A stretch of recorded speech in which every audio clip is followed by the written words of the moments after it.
Hi, David. Thank you very much for taking the time to have a chat with us.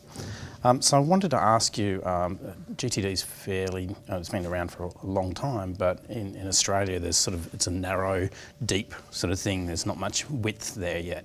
And so I really wanted to ask you, what are the benefits? You've been teaching GTD for so long, you've seen so many people. What are the main benefits that individually you've seen people get from implementing GTD?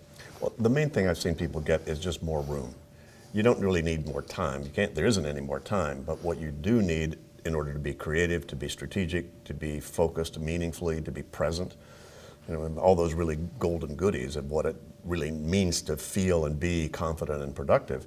You need space, you need room in your head. If you're taking one meeting to the next in your mind, or you're taking home to work in your mind, or work to home in your mind, that's not your most productive state. You're distracted, and that stuff takes up psychic real estate that's not available for other things, and you have a limit to that.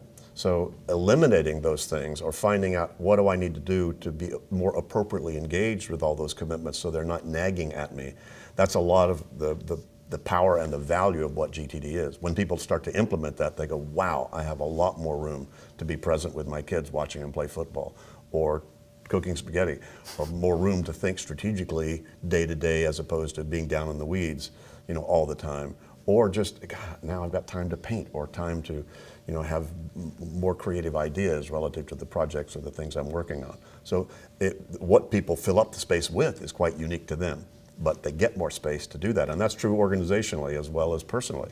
A team will get more room to be doing more of what it ought to be doing from a higher perspective, et cetera, when the team starts to implement these behaviors themselves. That's fantastic. That's what I was going to ask you, the team sort of thing, the space that they get, and then use that up, etc. So at that team level, you see that quite exactly, of course. And not everybody, maybe everybody on the team doesn't necessarily do all these practices, but if just one person starts doing it, the whole team kind of moves up the food chain. So if more than one starts to do it, wow, it really does make a difference, because it starts to add very powerful vocabulary and thinking to the team. What's the outcome? What are we after? Who owns it? What's the very next step? What did we just decide? And most teams, if they just build that a lot more consistently into their lexicon or their vocabulary and just their style of how they work and communicate together, it moves up the food chain, and lots of cool things start to happen that weren't happening before. Excellent. Thank you very much for your time, David. Stephan, my pleasure. Sure.